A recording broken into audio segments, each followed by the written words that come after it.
Welcome back, you filthy ARPG players. So today's video, just to sort of get everybody ready for Diablo 4 and their juices going for slaying the demons of hell, we're going to actually talk about Codex of Power and more specifically legendary aspects. And to do this, we're going to basically have a look at, I guess, is this system as innovative as what I've seen in other videos, and then basically break it down to how it works fundamentally and how you obtain these and what these abilities or aspects or legendary aspects do.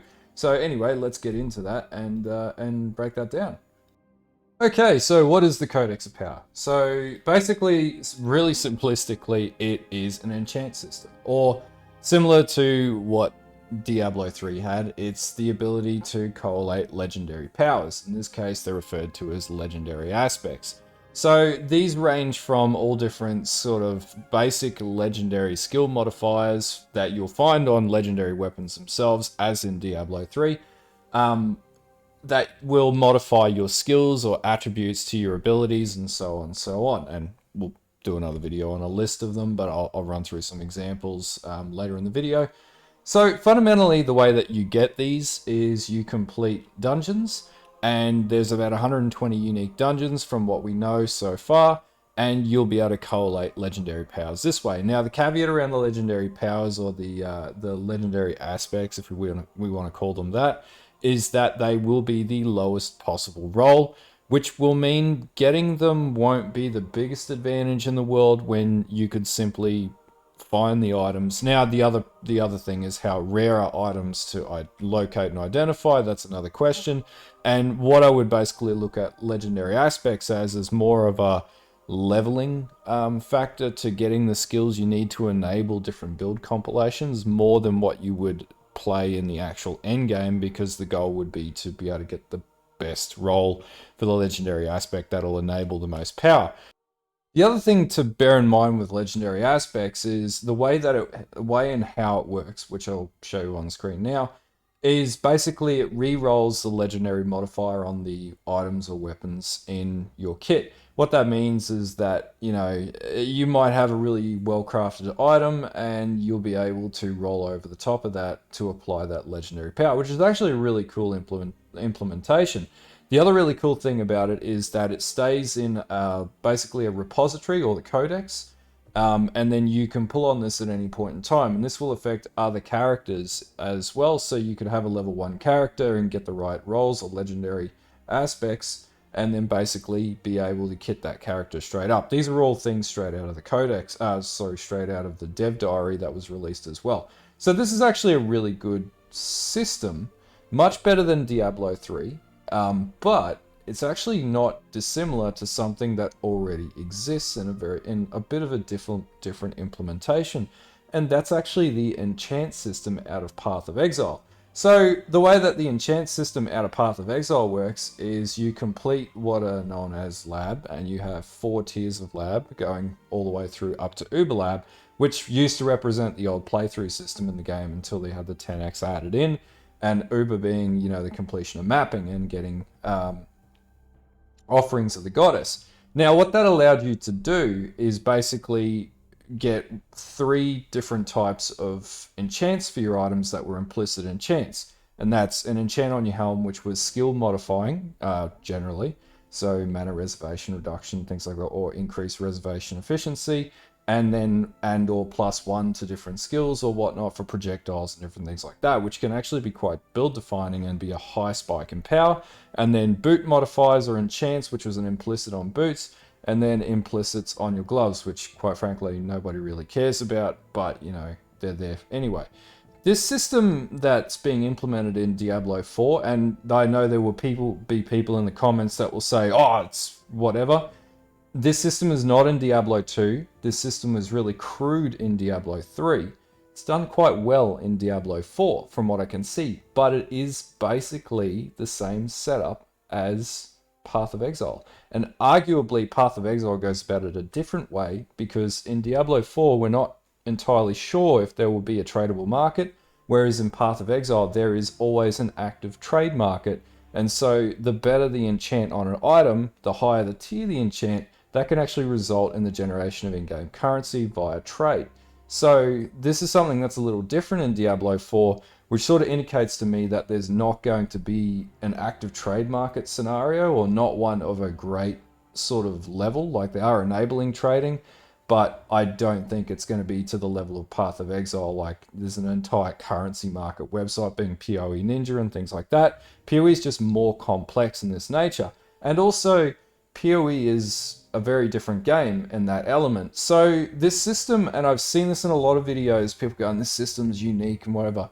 It's done well, and I like it, but it's not unique.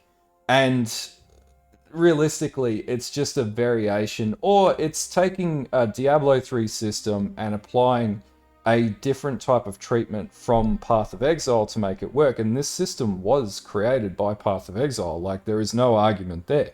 So I do think it is a very good system, but it's not groundbreaking. And I just want to make that very clear in this video, and that will get some ire from Diablo fans, and the Path of Exile guys will be like, yeah, we know that.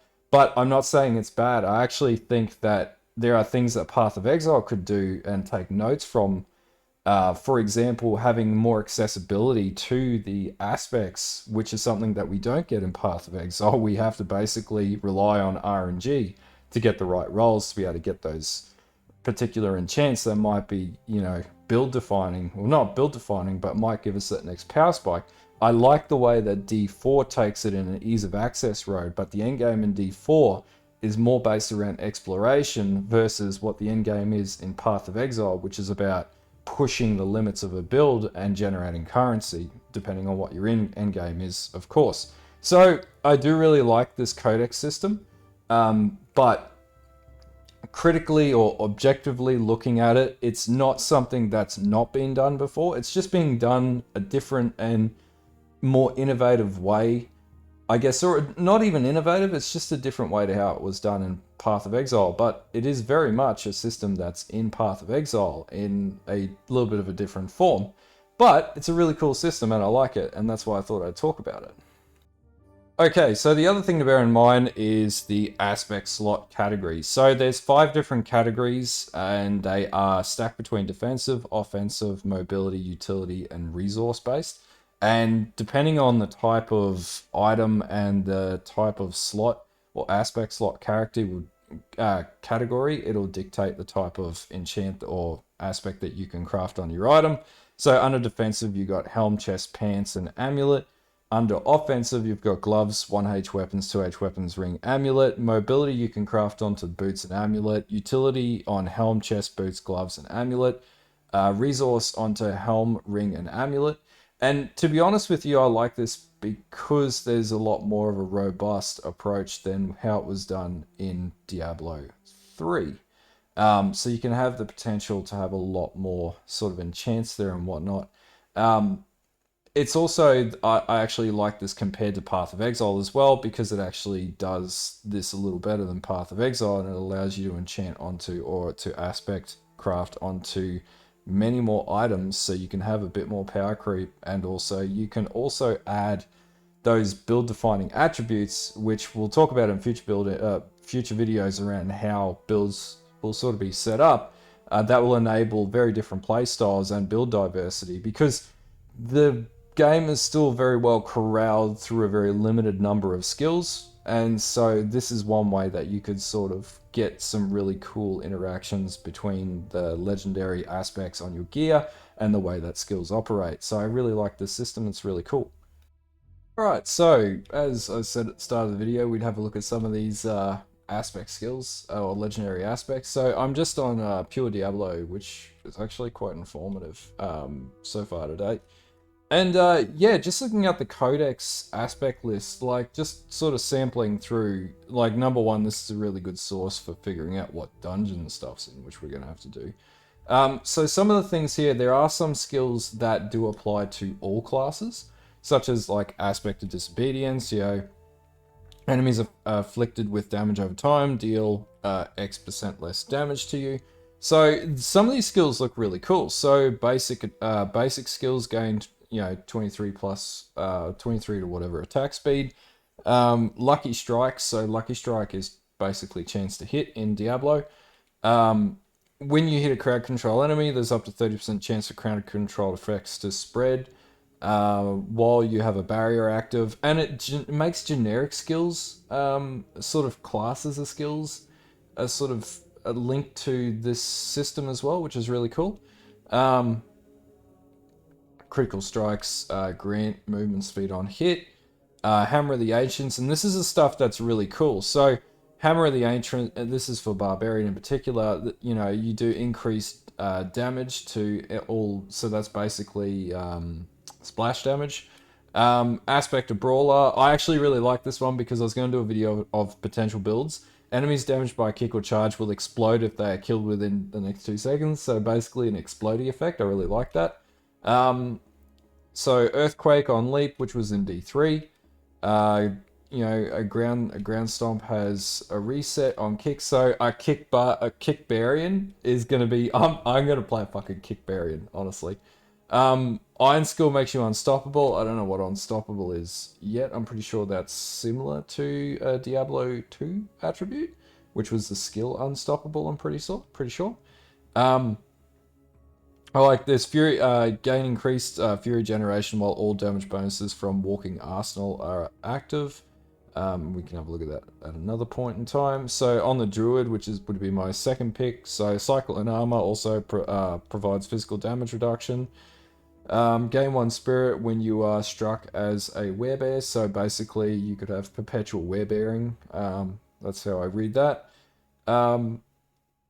While Hurricane is active, gain +3 to shape shifting skills, so Storm Shifter's aspect, that's pretty cool. Grizzly Rage increased by so many seconds. In addition, critical strikes while Grizzly Rage is active is increased. That's not too bad, and that means that like there's and this list isn't exhaustive either as far as the different legendary items that are in the game. This is just the aspects that are in the game that you can get access to. So Necromancer, we've got after decompose spawns a corpse, gain X amount of essence. Each time your golem damages an enemy, its active cooldown is reduced by 1 to whatever seconds, which is really cool. Like you could have golems that basically constantly keep regenerating themselves. Your skeletons gain increased damage while alive up to X amount percentage after 10 seconds. Yeah, this Army of the Dead, while Army of the Dead is active, your minions gain 70% plus attack speed and 90% reduced damage taken. Like, that seems like a really OP sort of skill to have, or attribute to have, or aspect to have, sorry. And then we just go down the list. So, like the Rogue, aspect of branching volleys, so split arrow ability, flurry damage. Flurry damages enemies in a circle around you. And then we go to Sork, which probably everybody's going to be playing. Chain lightning bounces off of you. Charge bolts pierce, but do less damage. So this also is taking into account reducing the power effectiveness of skills by giving them a new attribute, because what you give, you must take something away sort of approach to setting this up. So it's really cool. Meteor deals 35 to whatever increased crit strike damage against healthy targets. Like that would be a no-brainer, to be honest with you. And then shit like Lightning Spear and stuff like that. Blizzard, within your own blizzard you take less damage. Like there's some really cool mechanics in here. So I actually really like this system. It's again, I don't think it's like crazy groundbreaking, but I think it's a really good system. And it's definitely better than Diablo 3 system of dealing with this. So yeah, that's a really quick run through some of the aspects list that's going to be in the Codex. Okay, so that's just like a really high level run through of what the Codex is going to be, or the Codex of Power. Sorry.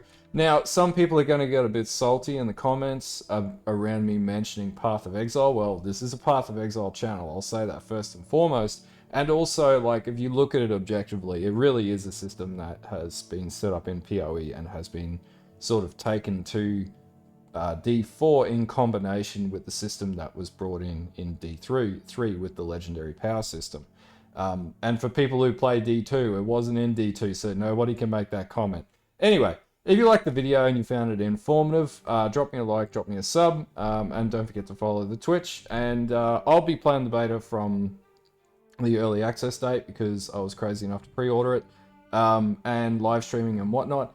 But yeah, anyway, until next time, stay filthy and have a good one.